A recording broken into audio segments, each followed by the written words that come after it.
छिंदवाड़ा में हुई हालिया घटना को लेकर नेता प्रतिपक्ष उमंग सिंगार ने प्रेस कॉन्फ्रेंस में राज्य सरकार पर जमकर निशाना साधा। उन्होंने कहा कि कांग्रेस विधायक दल की ओर से मृतकों के परिवारों को 50,000 रुपए की आर्थिक सहायता दी जाती है, लेकिन सरकार द्वारा दी जा रही मुआवजे को उन्होंने अपर्याप्त बताया। सिंगार ने सवाल उठाया कि मध्य प्रदेश में अब तक एक समान और स्पष्ट मुआवजा नीति क्यों नहीं बनाई गई, जिसके अभाव में प्रभावित परिवारों को अलग अलग विभागों के चक्कर लगाने पड़ते हैं। उन्होंने आरोप लगाया कि सरकार घोषणाएं तो करती है, लेकिन जमीन पर राहत पहुंचाने पर विफल रहती हैं। उन्होंने कहा कि छिंदवाड़ा में अधिकारियों द्वारा मुख्यमंत्री की सभा में शामिल न होने पर कार्रवाई की चेतावनी देने वाले पत्र जारी किए गए और लाडली बहना योजना के पैसे रोकने जैसी बात सामने आई है, जो बेहद गंभीर है। सिंगार ने आंकड़ों का हवाला देते हुए बताया कि पिछले 5 वर्षों में प्रदेश में 65,000 से अधिक दुर्घटनाएं हुई, जिनमें 14,791 लोगों की मौत हुई और इस मामले में मध्य प्रदेश देश में दूसरे स्थान पर है। उन्होंने सरकार पर आरोप लगाए हैं कि जहां टेंडरों में कमीशन मिलता है वहां नीतियां बनाई जाती हैं, लेकिन गरीब और आम जनता के लिए कोई ठोस पॉलिसी नहीं है। साथ ही उन्होंने यह भी पूछा कि क्या सरकार ऐसी घटनाओं के लिए सिंगल विंडो सिस्टम लागू करेगी और एलपीजी गैस जैसी योजनाओं के लिए वैकल्पिक नीति व रिजर्व की जानकारी जनता को क्यों नहीं दी गई। छोटे व्यापारियों, होटल संचालकों और दुकानदारों के भविष्य को लेकर भी उन्होंने सरकार से जवाब मांगा है। पूरे प्रदेश में, देश में जिस प्रकार से अफरा तफरी चल रही है, और प्रधानमंत्री जी का एक बयान आ गया कि कोरोना जैसे हालात हो सकते हैं, तैयार रहे देश। घंटी बजाए, थाली बजाए, घंटी और थाली बजाने के लिए प्रधानमंत्री जी सबको तैयार कर रहे हैं। लेकिन आप व्यापारियों के लिए रास्ता खोलते हो, कोयला व्यापारी बड़ी बड़ी खदानें दे देते हो, बड़े व्यापार की खुलेआम जमीनें देते हो, लेकिन आपके पास एलपीजी गैस, इसके लिए क्या आपने अल्टरनेट पॉलिसी बनाई थी और क्या रिजर्व रखे थे? आज तक सरकार ने देश को नहीं बताया। तो केंद्र सरकार का सीधे सीधे फेल्यूर है। देश में 33 करोड़ के करीब आसपास गैस कनेक्शन है और मध्य प्रदेश में 1,75,00,000 कनेक्शन हैं, और उसमें से जो बीच में पोस्टर आया था चुनाव के पहले उज्ज्वला योजना का, करीब 88 लाख कनेक्शन दिए गए। जब मैं दौरे पे जाता हूं, गांव की महिलाओं से पूछता हूं कि आपके उज्ज्वला योजना के गैस के सिलेंडर चल रहे हैं, तो बोले भैया छज्जे पे रख दिया हमने, गैस ही नहीं मिलती। तो ये जब हालात नहीं थे ईरान और अमेरिका के, जब स्थिति थी, तो आज तो ये स्थिति है। जो स्ट्रेट ऑफ हॉर्मुज, जहां से हमारा 80%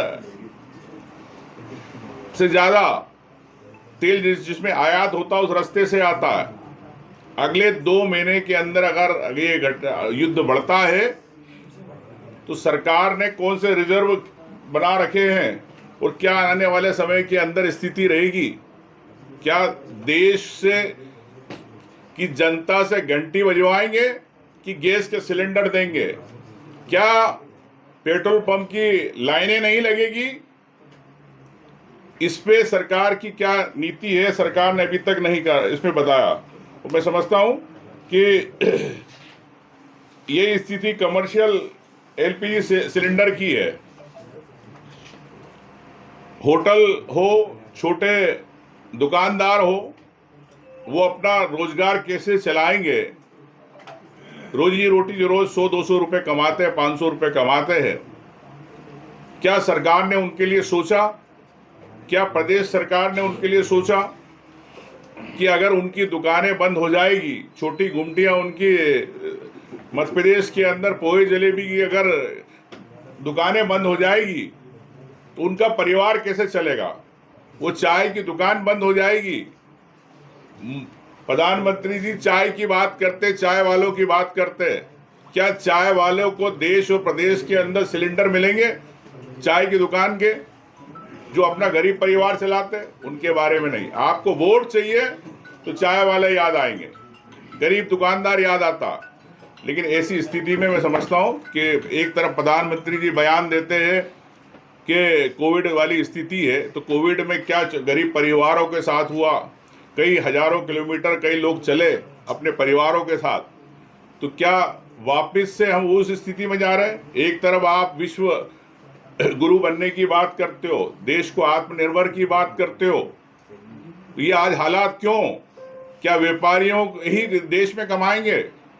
क्या आम जनता को जो आप टैक्स के रूप में लाखों करोड़ों रुपए लेते हो, क्या उसका फायदा नहीं मिलेगा?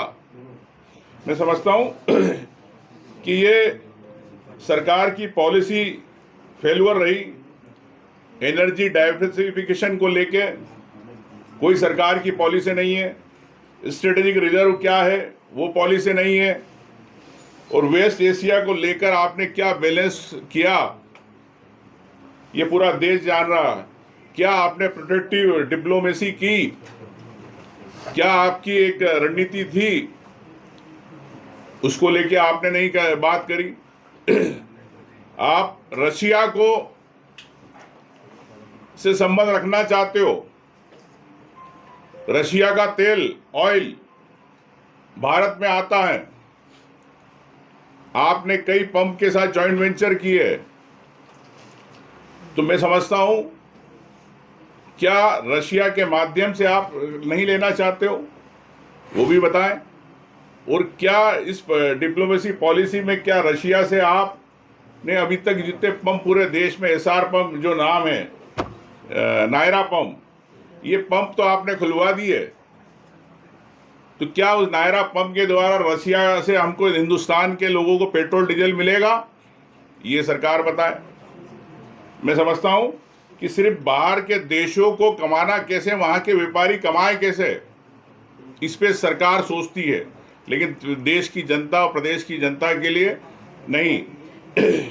यही मैं आपसे कहना चाहता हूं कि इस प्रकार की गलतियों का खामियाजा प्रदेश की जनता को भुगतना पड़ रहा है और देश की जनता को। तो मैं यही कहता हूं कि सरकार को तत्काल इन सब बिंदुओं पर विचार करना चाहिए। भोपाल से आदित्य सराठी की रिपोर्ट।